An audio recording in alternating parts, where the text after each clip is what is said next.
মূল বেতন সর্বোচ্চ ৭৮,০০০ টাকা নির্ধারণ করে নতুন পে স্কেল মন্ত্রিসভায় অনুমোদন কার্যকর হবে গত ১ জুলাই থেকেই। সর্বোচ্চ গ্রেডের বেতন হবে ৭৮,০০০ টাকা ফিক্সড, আর সর্বনিম্ন হচ্ছে ৮,২৫০ টাকা। সরকারি কর্মকর্তা কর্মচারীরা উচ্ছ্বসিত। অর্থনীতিবিদরা মূল্যস্ফীতি বাড়ার আশঙ্কা করলেও দ্বিমত অর্থ সচিবের। এটা তো অনেক প্রতীক্ষিত একটা বিষয় ছিল, অনেক দিন ধরে আলাপ আলোচনা হচ্ছিল, তো আজকে হয়তো খুশি। মনের মতোই হয়েছে, সাজুজ্যপূর্ণ হয়েছে।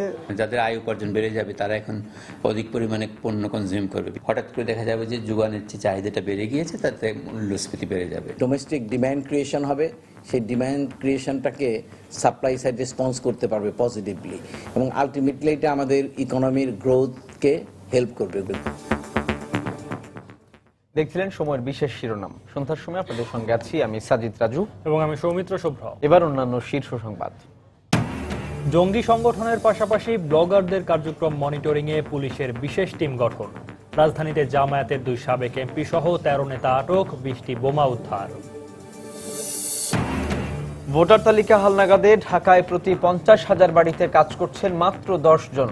বাস্তবায়ন অসম্ভব বলছেন মাঠ পর্যায়ের কর্মীরাই।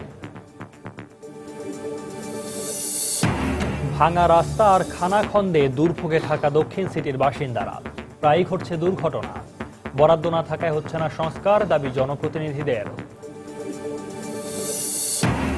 দেশের নির্মাণ খাতে ন্যূনতম নিরাপত্তা নেই শ্রমিকদের। প্রয়োজনীয় সরঞ্জাম সরবরাহ না করার অভিযোগ।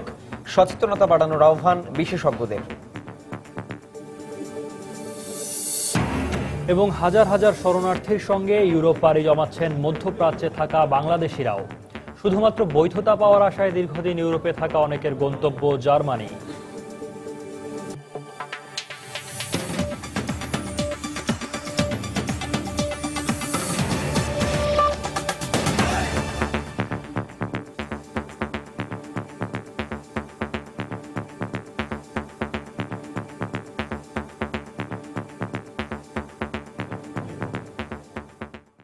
মূল বেতন সর্বোচ্চ ৭৮,০০০ টাকা নির্ধারণ করে সরকারি কর্মকর্তা কর্মচারীদের ৮ম বেতন কাঠামো অনুমোদন করেছে মন্ত্রিসভা। নতুন কাঠামো অনুযায়ী সর্বনিম্ন মূল বেতন হবে ৮,২৫০ টাকা। নতুন এই কাঠামোতে থাকছে ২০টি গ্রেড। সকালে সচিবালয়ে মন্ত্রিসভার বৈঠকে নতুন এই বেতন কাঠামোর অনুমোদন দেওয়া হয়। সেই সঙ্গে জানানো হয় গত জুলাই থেকেই নতুন বেতন কাঠামো কার্যকর হবে। মূল বেতনের প্রায় দ্বিগুণ হারে বাড়ল সরকারি কর্মকর্তা কর্মচারীদের বেতন ভাতা। বেশ কমাস আগে ৮ম জাতীয় বেতন কমিশনের দাখিলীকৃত প্রস্তাব এবং বেতন সংক্রান্ত সচিব কমিটির পর্যালোচনা তথা সুপারিশ পেশ করার পর অবশেষে কার্যকর হচ্ছে ৮ম বেতন কাঠামো। সোমবার মন্ত্রিসভার বৈঠকে অনুমোদন দেয়া হলো সরকারি কর্মকর্তা কর্মচারীদের নতুন বেতন কাঠামোর, যেখানে বেতন বাড়ছে সশস্ত্র বাহিনীর সদস্যদেরও। পাশাপাশি থাকছে না প্রচলিত টাইম স্কেল ও সিলেকশন গ্রেড। নতুন কাঠামোতে আগের মতো সরকারি কর্মকর্তা কর্মচারীদের কোনো শ্রেণীবিন্যাস থাকছে না। এখন থেকে ২০টি গ্রেডের মাধ্যমে নির্ধারিত হবে সরকারি কর্মকর্তা কর্মচারীদের পদক্রম। নতুন স্কেলে সর্বোচ্চ বেতন নির্ধারণ করা হয়েছে ৭৮,০০০ টাকা, দ্বিতীয় গ্রেডে ৬৬,০০০ টাকা, তৃতীয় গ্রেডে ৫৬,৫০০ টাকা, চতুর্থ গ্রেডে ৫০,০০০ এবং ৪৩,০০০ টাকা পঞ্চম গ্রেডে। এছাড়াও ২০তম গ্রেডে সর্বনিম্ন বেতন নির্ধারিত হয়েছে ৮,২৫০ টাকা। সাংবাদিকদের সামনে নতুন বেতন কাঠামোর খুঁটিনাটি বিষয়গুলো তুলে ধরেন মন্ত্রিপরিষদ সচিব। বলেন, নতুন কাঠামোতে টাকার অঙ্কে নয় বরং বাৎসরিক বেতন বৃদ্ধি হবে শতাংশের হারে। গ্রেড ২০টাই থাকবে। সর্বোচ্চ গ্রেডের বেতন হবে ৭৮,০০০ টাকা ফিক্সড, তাই থাকে। গ্রেড 1 ৭৮,০০০ টাকা ফিক্সড, এটা আগেও তাই থাকে। সর্বোচ্চ যে গ্রেডের বেতনটি, এটা কোনো ইনক্রিমেন্ট থাকে না। 78,000 টাকায় যিনি চাকরি করবেন তার বেতন ফিক্সড। আর সর্বনিম্ন হচ্ছে ৮,২৫০ টাকা, এবং ওই যে নির্ধারিত ইনক্রিমেন্ট থাকছে না, এটা হবে মূল বেতনের পার্সেন্টেজ আকারে হবে। এ সময় এমপিওভুক্ত বেসরকারি শিক্ষকরাও এই কাঠামোর অন্তর্ভুক্ত হবেন জানিয়ে সচিব বলেছেন, নতুন এই বেতন গত ১ জুলাই থেকে এবং ভাতাগুলো আগামী বছরের ১ জুলাই থেকে কার্যকর করা হবে। এখানে ক্যাবিনেট নতুন একটা বিষয় সংযোজন করেছে, বাংলা নববর্ষ ভাতা। এটা মূল বেতনের শতকরা ২০ হারে বাংলা নববর্ষ ভাতা। এমপিওভুক্ত যারা আছেন শিক্ষক, তাদের ক্ষেত্রেও এই স্কেল বাস্তবায়ন হবে, কার্যকর হবে 1 জুলাই 2015 থেকে। এছাড়াও বিশ্ববিদ্যালয়ের শিক্ষকবৃন্দ বেতন ভাতা নিয়ে যেসব দাবি তুলেছিলেন সেগুলো পরবর্তীতে বেতন বৈষম্য দূরীকরণ সংক্রান্ত মন্ত্রিসভা কমিটি পর্যালোচনা করবেন বলেও জানিয়েছেন মন্ত্রিপরিষদ সচিব। দেবাশিস রায়, সময় সংবাদ, ঢাকা। এদিকে মন্ত্রিসভায় পে স্কেল অনুমোদনের খবরে উচ্ছ্বাস প্রকাশ করেছেন সরকারি কর্মকর্তা কর্মচারীরা। তবে এই খবরে বাজারে নিত্যপণ্যের দাম বাড়া সহ মূল্যস্ফীতির আশঙ্কা করছেন অর্থনীতিবিদরা। সেক্ষেত্রে সরকারি চাকরিজীবীদের সঙ্গে ভারসাম্য বজায় রাখতে বেসরকারি চাকরিজীবীদেরও বেতন বাড়ানো উচিত বলে মনে করেন তারা।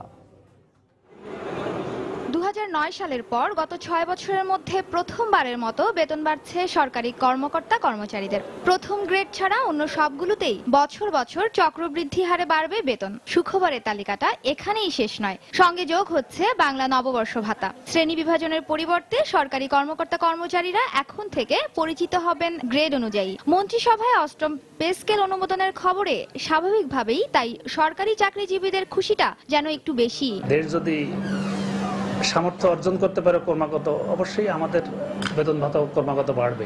আমি বৈশাখী উৎসব ভাতার মতো একটি সার্বজনীন ভাতার উদ্যোগকে স্বাগত জানাই। এটা তো অনেক প্রতীক্ষিত একটা বিষয় ছিল, অনেক দিন ধরে আলাপ আলোচনা হচ্ছিল, তো আজকে হয়তো খুশি। সরকারি চাকরিজীবী এবং প্রাইভেট সেক্টরের যে একটা সমন্বয়টা ঘটে গেল আর কি।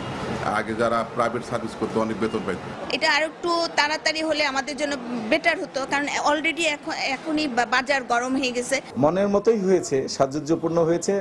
তাদের চলার পথে এই বেতন কাঠামো ভালো ভূমিকা রাখবে বলে আমি বিশ্বাস করি। এদিকে নতুন পে স্কেল ঘোষণায় মূল্যস্ফীতি বাড়া সহ বাজারে নেতিবাচক প্রভাব পড়তে পারে উল্লেখ করে বেসরকারি চাকরিজীবীদের বেতন বাড়ানোর পরামর্শ অর্থনীতিবিদদের। এই যে নতুন বেতন কাঠামো, এটা যদি ইমপ্লিমেন্ট করা হয় তাহলে তো মূল্যস্ফীতি বাড়বে। বেসরকারি খাতে যারা চাকরি করে, যাদের বেতন বাড়েনি, তাদের ক্রয় ক্ষমতা কিছুটা কমে যাবে এবং এটা একটা প্রভাব পড়বে তাদের উপরে, এবং এই প্রভাবটা পড়ার ফলে তারা কিন্তু তাদের এমপ্লয়ারদের উপরে একটা চাপ তৈরি করবে যে আমাদের বেতন বাড়াতে হবে।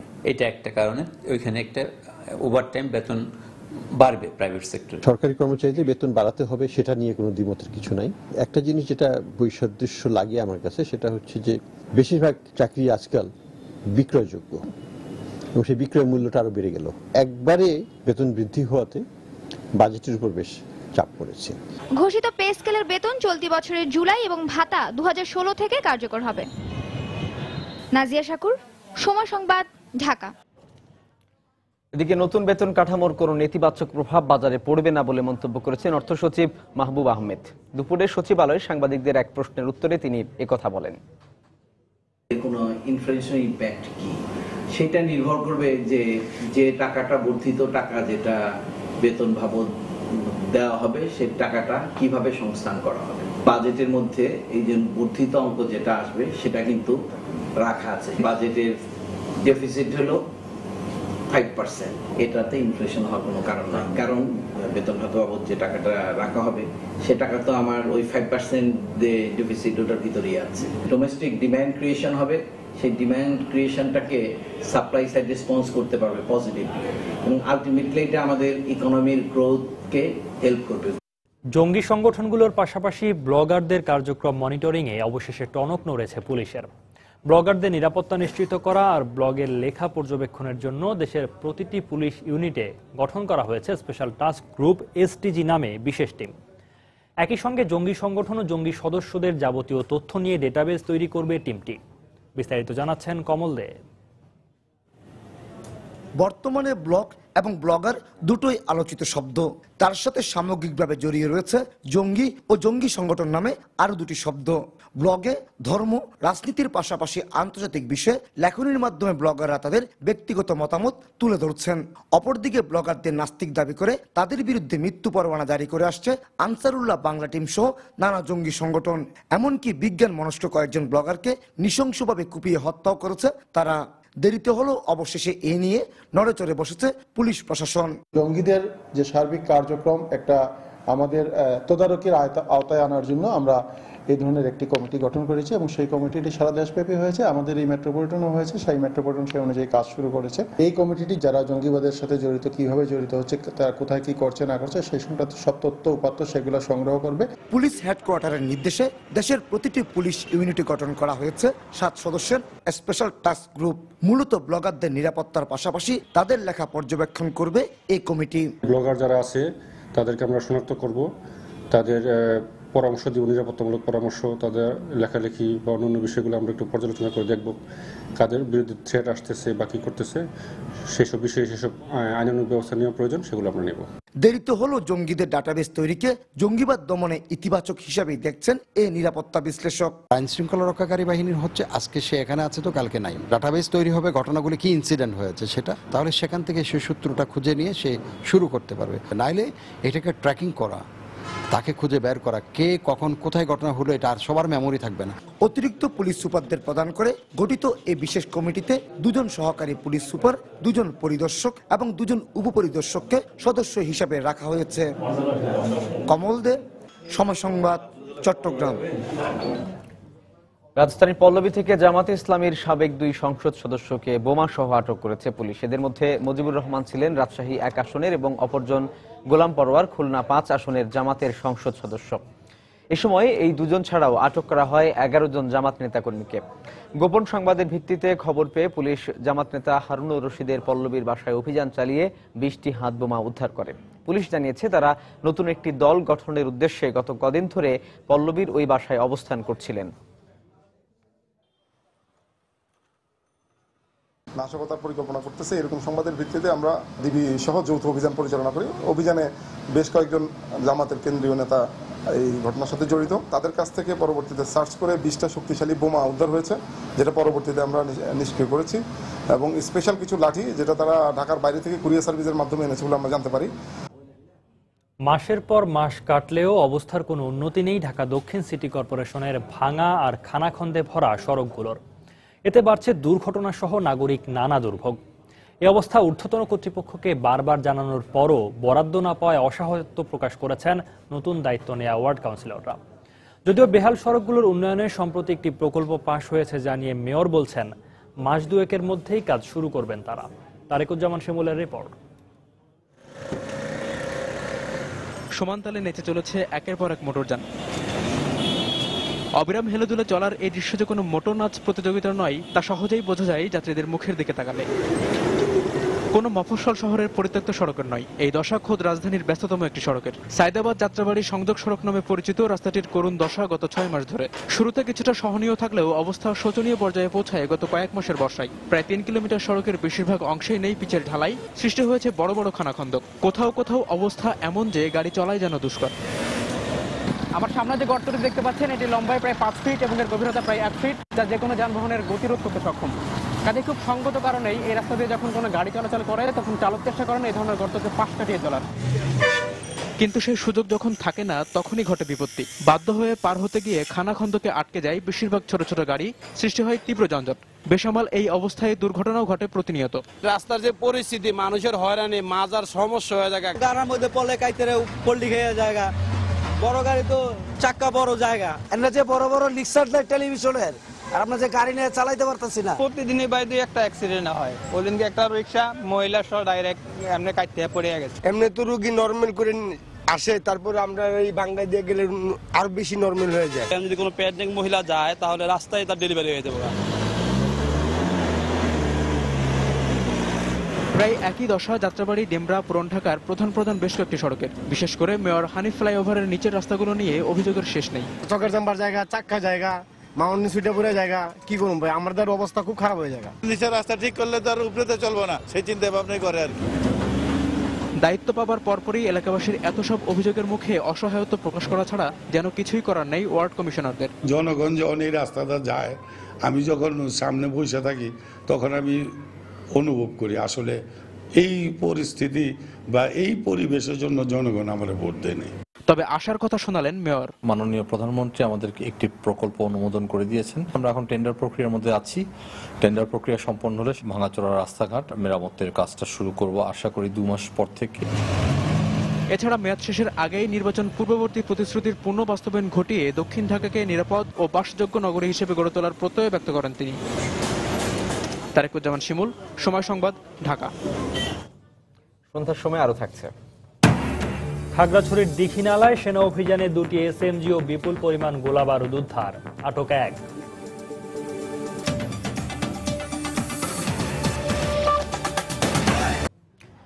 নির্মাণ শ্রমিকদের শ্রম আর ঘামে গড়ে ওঠে নগর সভ্যতা। তবে পরিসংখ্যান বলছে বাংলাদেশে পেশাগত নিরাপত্তায় সবচেয়ে বেশি ঝুঁকিতে এই নির্মাণ খাতের শ্রমিকরা। এক্ষেত্রে মালিক পক্ষ থেকে প্রয়োজনীয় নিরাপত্তা উপকরণ সরবরাহ করা হয় না বলে অভিযোগ শ্রমিকদের। অন্যদিকে বিশেষজ্ঞরা বলছেন আইনের সঠিক প্রয়োগের পাশাপাশি মালিক শ্রমিক সবাইকে সচেতন হতে হবে। তোহা খান তামিমের রিপোর্ট। নগর জুড়ে এত এত অট্টালিকা এমনি এমনি গড়ে ওঠেনি। এর প্রত্যেকটির পেছনে নির্মাণ শ্রমিকদের অক্লান্ত শ্রম যেমন রয়েছে, তেমনি জীবনের ঝুঁকিও। নির্মাণাধীন এসব ভবনে এভাবেই মৃত্যুকে পাশে বসিয়ে কাজ করছেন 5 লক্ষেরও বেশি নির্মাণ শ্রমিক। এদের নিরাপত্তার জন্য নেই কোনো পোশাক, গ্লাভস, হেলমেট, সেফটি বেল্ট কিংবা ভিন্ন কোনো নিরাপত্তা উপকরণ। মালিকরা সবকিছু দেয় না, এই বিধায় আমাদের কাজ করতে হয়। পেটের দেয় ঢাকা শহরে তো রিক্সের উপরে কাজ করার লাগে। আমাদের সেফটির জন্য যা যা প্রয়োজন সব যদি দেয় তাহলে মনে করেন আমাদের কোনো ঝুঁকি থাকবে না। রাজধানীর হাতিরপুলে নির্মাণাধীন একটি ভবনে গিয়ে দেখা গেল সংবাদকর্মীর উপস্থিতি টের পেয়ে তড়িঘড়ি করে মালিক পক্ষের নির্দেশে বহুদিনের পুরনো নিরাপত্তা উপকরণ বের করার চেষ্টা করছেন শ্রমিকরা। এগুলো ছিল বা আছে সাইটে, কিন্তু আমরা যখন আসছেন ততক্ষণিক তাদের মাথায় ছিল না। বাংলাদেশ ইনস্টিটিউট অব লেবার স্টাডিজের এক জরিপ বলছে শুধুমাত্র চলতি বছরের জুন মাস পর্যন্ত নির্মাণ খাতে মারা গেছেন 63 জন শ্রমিক। আর গত 5 বছরের দিকে তাকালে এর চিত্র আরো ভয়াবহ। 2010 থেকে 2014 পর্যন্ত নির্মাণ শ্রমিক মৃতের সংখ্যা 532 জন। অবকাঠামোগত একটা উন্নয়ন দরকার, তার চলাচলের রাস্তা টাস্তা সব মিলিয়ে, প্লাস তার হেলমেট এবং বেল্ট দুটো একদম জরুরি। অন্যান্য জায়গায় দুর্ঘটনাও আছে, আবার পরিদর্শনও হচ্ছে, কিন্তু এখানে কোনো পরিদর্শন বা কোনো ব্যবস্থা নেওয়া ওইভাবে হয় না। না হওয়ার কারণে জিনিসটা দিন দিন গা-সওয়া হয়ে গেছে মানুষের। এই সমাজ ব্যবস্থায় ব্যক্তি থেকে শুরু করে প্রাতিষ্ঠানিক যে কোনো কাজ যেনতেনভাবে করার প্রবণতা রয়েছে বটে, আর শ্রমিকদের নিরাপত্তার বিষয়টিও এর ব্যতিক্রম নয়। এর জন্য প্রতিষ্ঠানগুলোর পাশাপাশি শ্রমিকদের অনাগ্রহ কম দায়ী নয়। তাই সংশ্লিষ্ট সব পক্ষই বলছেন এই আধুনিক যুগে নির্মাণ শ্রমিকদের নিরাপত্তার বিষয়টি সুশৃঙ্খল এবং একটি শক্ত কাঠামোর মধ্যে আনা এখন সময়ের দাবি। তোহা খান তামিম, সময় সংবাদ, ঢাকা। রাজধানীতে প্রতি 50,000 বাড়িতে ভোটার তালিকা হালনাগাদের কাজ করছেন মাত্র 10 জন তথ্য সংগ্রহকারী। মাঠ পর্যায়ের কর্মীরাই বলছেন এই লোকবল দিয়ে নির্দিষ্ট সময়ের মধ্যে কাজ শেষ করা অসম্ভব। আজ থেকে শুরু হওয়া ভোটার তালিকা হালনাগাদের এই কার্যক্রম চলবে আগামী 22 সেপ্টেম্বর পর্যন্ত। নির্বাচন কমিশনের নির্দেশনা অনুযায়ী প্রত্যেক বাড়ি গিয়ে তথ্য সংগ্রহ করবেন মাঠ কর্মীরা। রামিম হাসানের রিপোর্ট।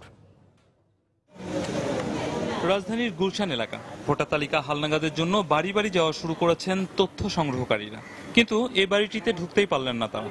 আর তাই দারোয়ানের কাছে নিজেদের ফোন নাম্বার দিয়ে যাত্রা শুরু আরেক বাড়ির উদ্দেশ্যে। এখানে নতুন এক ভোটারের তথ্য সংগ্রহ করা হলো। পুরো প্রক্রিয়ায় সময় লাগলো প্রায় 20 মিনিট। ফিল করতেছি অনেক এক্সাইটেড ফিল যে আমি ভোটার হইতেছি এই ফার্স্ট। গুলশান 1 ও 2 এলাকায় নির্ধারিত তথ্য সংগ্রহকারীর সংখ্যা 8 জন আর সুপারভাইজার 2 জন। অথচ এই এলাকায় মোট বাড়ি আছে আনুমানিক 50,000-এরও বেশি। প্রতিদিন 10 ঘন্টা করে কাজ করলেও 8 জন তথ্য সংগ্রহকারীর পক্ষে 15 দিনে 2-3 হাজারের বেশি বাড়িতে যাওয়া কঠিন। নির্দেশনা দেওয়া আছে বাড়ি বাড়ি যেতে হবে এবং কেউ যেন বাদ না পড়ে, সেই দিকে বিশেষ দৃষ্টি। এবং মহিলা ভোটার যেহেতু গতবার কম হয়েছে, উদ্বুদ্ধ করতে হবে আমাদেরই। এই নির্ধারিত সময়ের মধ্যে সম্পূর্ণ অসম্ভব। বাস্তবতা আপনি যদি দেখেন, এই যে আপনি তো দেখলেন আপনার সামনে 2টা ভোটার করতে কত সময় লাগলো। এইভাবে টোটাল গুলশান এলাকা যদি আমি প্রত্যেকটা বাড়িতে ফ্ল্যাটে নক করি, তাহলে কি এই 15 দিন সম্ভব? আপনি বলেন। এ ব্যাপারে জেলা নির্বাচনী কর্মকর্তার কাছে জানতে চাওয়া হলে তিনি জানান, ভোটার বৃদ্ধির হার বিবেচনায় পর্যাপ্ত সংখ্যক তথ্য সংগ্রহকারী নিয়োগ দেওয়া হয়েছে। আমি টোটাল ঢাকার দায়িত্বে আছি। আমরা সবকিছু সার্ভে করে হিসাব করে আমরা দেখেছি যে আমরা যেভাবে নিয়োগ দিয়েছি প্রত্যেকটা বাড়িতে যাওয়া সম্ভব। ঢাকা জেলা নির্বাচন অফিসের তথ্য অনুযায়ী 2 সিটি কর্পোরেশনের তথ্য সংগ্রহের জন্য 2239 জন তথ্য সংগ্রহকারী এবং 448 জন সুপারভাইজার নিয়োগ করা হয়েছে। রামিম হাসান, সময় সংবাদ, ঢাকা। অনুমোদন ছাড়া কোনো পশুর হাট রাজধানীতে বসতে দেয়া হবে না বলে জানিয়েছেন পুলিশ মহাপরিদর্শক শহীদুল হক। পাশাপাশি ঢাকা শহরের কোরবানির চামড়া যেন শহরের বাইরে যেতে না পারে সে বিষয়েও কড়া নজরদারি রাখা হবে বলেও জানান তিনি। আসন্ন ঈদুল আজহা উপলক্ষে দুপুরে পুলিশ সদর দপ্তরের ঊর্ধ্বতন কর্মকর্তাদের সঙ্গে বৈঠক শেষে সাংবাদিকদের একথা বলেন আইজিপি। ঢাকামুখী চামড়া গাড়ি আসবে, কিন্তু ঢাকা থেকে বহির্মুখী কোনো চামড়া গাড়ি যাবে না, আমরা চেকপোস্ট বসাবো, আমরা এটা এনশিওর করবো। প্রত্যেকটা ব্যক্তি তার নিজের নিরাপত্তার জন্য তাকে সচেতন হতে হবে। তাকে সে যদি সচেতন না হয়, এইভাবে শুধু পুলিশিং দিয়ে সব বন্ধ করা সম্ভব হবে না। কোনো অবৈধ হাট আমরা বসতে দেবো না। আর যেই হাট নিয়ে কোনো ডিসপুট আছে, বিভিন্ন পক্ষ থাকে, এই পক্ষদের মধ্যে মারামারি হতে পারে, এই ধরনের হাট আমরা বন্ধ করে দেবো। খাগড়াছড়ি থেকে বিপুল পরিমাণ গোলাবারুদ সহ এক সন্ত্রাসীকে আটক করেছে সেনাবাহিনী। রাতভর অভিযান শেষে ভোরে অস্ত্রসহ তাকে আটক করা হয়। অস্ত্রসহ গভীর জঙ্গলে সন্ত্রাসীরা অবস্থান করছে এমন সংবাদের ভিত্তিতে গত রাত 10টার দিকে দীঘিনালা উপজেলায় অভিযানে নামে সেনাবাহিনী। রাতভর অভিযান শেষে ভোর 6টার দিকে উপজেলার নৌকাছড়া এলাকা থেকে প্রদীপ চাকমা নামে একজনকে আটক করে তারা। এই সময় 2টি এসএমজি ও অত্যাধুনিক ভারী অস্ত্রসহ 6 শতাধিক গোলাবারুদ উদ্ধার করা হয়। দুপুর পর্যন্ত অভিযান চলে বলে জানিয়েছে সেনাবাহিনী।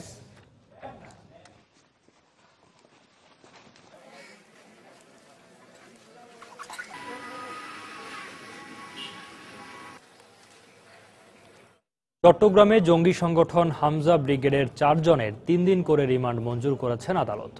দুপুরে সিনিয়র জুডিশিয়াল ম্যাজিস্ট্রেট আদালতের বিচারক মোসাদ্দেক মিনহাজ এই আদেশ দেন। গত 3 সেপ্টেম্বর গ্রেফতারকৃতদের জিজ্ঞাসাবাদের জন্য আদালতে 5 দিনের রিমান্ড আবেদন করে র্যাব। 4 দিন পর আজ দুপুরে শুনানি শেষে আদালত 3 দিন করে রিমান্ড মঞ্জুর করেন। এর আগে গত 19 ফেব্রুয়ারি হাটহাজারীর আলীপুরের আল মাদ্রাসাতুল আবু বক্কর মাদ্রাসায় অভিযান চালিয়ে হামজা ব্রিগেডের 12 সদস্যকে গ্রেফতার করে র্যাব। সম্প্রতি এই জঙ্গি সংগঠনকে অর্থায়নের অভিযোগে 3 আইনজীবী ও এক ব্যবসায়ীকে গ্রেফতার করেছে র্যাব।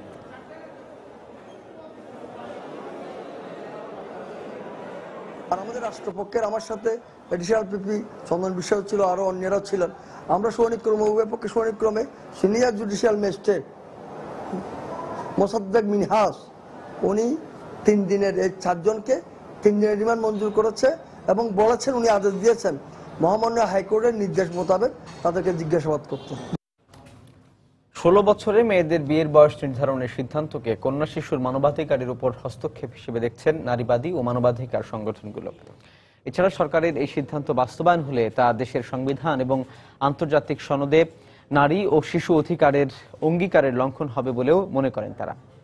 গত বছর যুক্তিসঙ্গত কারণ দেখিয়ে বাবা মা বা আদালতের সম্মতিতে 16 বছর বয়সে মেয়েদের বিয়ের বৈধতা দিয়ে বাল্যবিবাহ নিরোধ আইন 2014 এর খসড়া প্রণয়ন করা হয়, যা তুমুল সমালোচনার ঝড় তোলে দেশের সচেতন মহলে। নারী অধিকার প্রতিষ্ঠার দীর্ঘ সংগ্রামের পর শারীরিক ও মানসিকভাবে নিরাপদে কন্যা শিশুর বেড়ে ওঠা নিশ্চিত করতে 18 বছর বয়সের আগে মেয়েদের বিয়ে অবৈধ ঘোষণা করেছে দেশের আইন। এই আইনের ফলে বাল্যবিবাহ কমে আসলেও একেবারে বিলুপ্ত হয়নি। তাই অল্প বয়সে আশেপাশের অনেক মেয়ের বিয়ে কাউকে করেছে কৌতূহলী, কারো বা মনে ফেলেছে আতঙ্কের ছাপ। তারপরও ছোট দুচোখে রয়েছে বড় মানুষ হবার স্বপ্ন। স্কুলে যেতে খুব ভালো লাগে, আমরা বন্ধুরা মিলে পড়ালেখা করি, একসাথে আড্ডা মারি, খুব ভালো লাগে। একটা মেয়ের বিয়ে হয়েছে, ওই মেয়েটার বাচ্চা হয়েছে, কিন্তু মেয়েটার শরীর একটু ভালো নয়, অসুস্থ অনেক ভয় লাগে। গত বছর যুক্তিসঙ্গত কারণ দেখিয়ে মা বাবা বা আদালতের সম্মতিতে 16 বছর বয়সে মেয়েদের বিয়ের বৈধতা দিয়ে বাল্যবিবাহ নিরোধ আইন 2014 এর খসড়া প্রণয়ন করা হয়, যা তুমুল সমালোচনার ঝড় তোলে দেশের সচেতন মহলে। সরকারের এই সিদ্ধান্তের প্রতিবাদে সোমবার বিকেলে জাতীয় প্রেস ক্লাবের সামনে আবারও মানববন্ধন ও সমাবেশ করেছে নারী অধিকার ও মানবাধিকার কর্মীরা। শিশু অধিকার সংক্রান্ত যে অঙ্গীকারগুলি সরকার করেছে, সরকার সরাসরি নিজেই এখন তার বিরুদ্ধে দাঁড়াচ্ছে। মানবাধিকারের উপরে সরাসরি হস্তক্ষেপ আমরা কোনোদিনই সেটা মেনে নেব না। প্রচলিত শিশু অধিকার বিষয়ক আইন, প্রচলিত নারী ও শিশু নির্যাতন নিবর্তকমূলক আইন, প্রচলিত নাগরিক অধিকার আইন সবকিছুর সঙ্গে সাংঘর্ষিক এমন কোনো নতুন সিদ্ধান্ত সরকার নেবেন না। কন্যা শিশুর বিয়ের বয়স শর্তহীনভাবে ন্যূনতম 18 বছর বহাল রাখার দাবি জানান তারা। শাতিলা শারমিন, সময় সংবাদ, ঢাকা।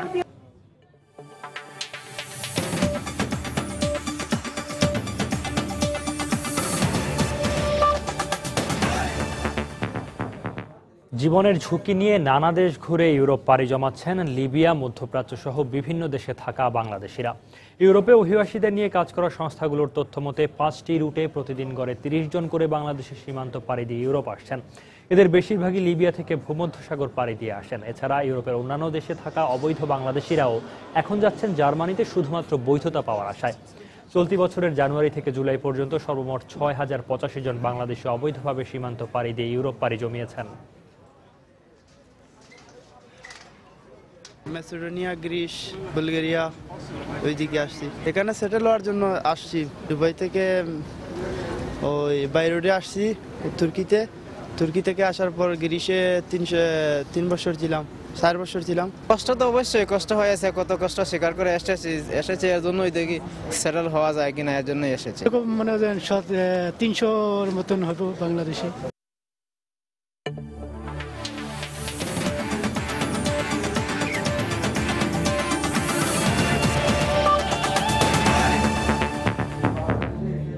চুক্তি শেষ হওয়ার আগে বাংলাদেশ জাতীয় ক্রিকেট দলের কোচের দায়িত্ব ছাড়ার কোনো সম্ভাবনা নেই চন্ডিকা হাথুরু সিংহের, এমনটাই জানিয়েছেন বিসিবির প্রধান নির্বাহী নিজামুদ্দিন চৌধুরী। এমনকি হাথুরু সিংহকে শ্রীলঙ্কা ক্রিকেট বোর্ডের পক্ষ থেকে কোচের দায়িত্ব নিতে আনুষ্ঠানিক কোনো প্রস্তাব দেওয়ার তথ্য বিসিবির কাছে নেই বলেও জানিয়েছেন তিনি। আমি এই ধরনের কোনো আশঙ্কা আপাতত দেখছি না। আমার সাথে কোচের সাথে যে কথা হয়েছে তাতে কোনো ফর্মাল অ্যাপ্রোচ হয়েছে বা এরকম কিছু সম্পর্কে সেও আমাদের বলেনি। So being a professional coach আমরা ধরে নিতে পারি যে এই ধরনের কোনো বিষয় ঘটেনি। এই ধরনের কোনো ভ্রান্তি হওয়ার অবকাশ নেই, কারণ আপনারা জানেন সে একজন প্রফেশনাল কোচ এবং তার সাথে আমাদের আগামী 2016-র সম্ভবত জুন পর্যন্ত আমাদের কন্ট্রাক্ট আছে। সন্ধ্যার সময়ে পর্যায়ে শীর্ষ সংবাদ জানিয়ে দিচ্ছি আরেকবার। মূল বেতন সর্বোচ্চ ৭৮,০০০ টাকা নির্ধারণ করে নতুন পে স্কেল মন্ত্রিসভায় অনুমোদন। সরকারি কর্মকর্তা কর্মচারীরা উচ্ছ্বসিত। মূল্যস্ফীতি বাড়ার আশঙ্কা অর্থনীতিবিদদের। জঙ্গি সংগঠনের পাশাপাশি ব্লগারদের কার্যক্রম মনিটরিংয়ে পুলিশের বিশেষ টিম গঠন। রাজধানীতে জামায়াতের 2 সাবেক এমপি সহ 13 নেতা আটক, 20টি বোমা উদ্ধার। ভোটার তালিকা হালনাগাদে ঢাকায় প্রতি 50,000 বাড়িতে কাজ করছেন মাত্র 10 জন। বাস্তবায়ন অসম্ভব বলছেন মাঠ পর্যায়ের কর্মীরাই। দেশের নির্মাণ খাতে ন্যূনতম নিরাপত্তা নেই শ্রমিকদের, প্রয়োজনীয় সরঞ্জাম সরবরাহ না করার অভিযোগ। সচেতনতা বাড়ানোর আহ্বান বিশেষজ্ঞদের। এবং হাজার হাজার শরণার্থীর সঙ্গে ইউরোপ পাড়ি জমাচ্ছেন মধ্যপ্রাচ্যে থাকা বাংলাদেশিরাও। শুধু বৈধতা পাওয়ার আশায় দীর্ঘদিন ইউরোপে থাকা অনেকের গন্তব্য জার্মানি। এই ছিল সন্ধ্যার সময়। যে কোনো খবর পেতে ভিজিট করুন সময়নিউজ.tv। সঙ্গে থাকুন সময়।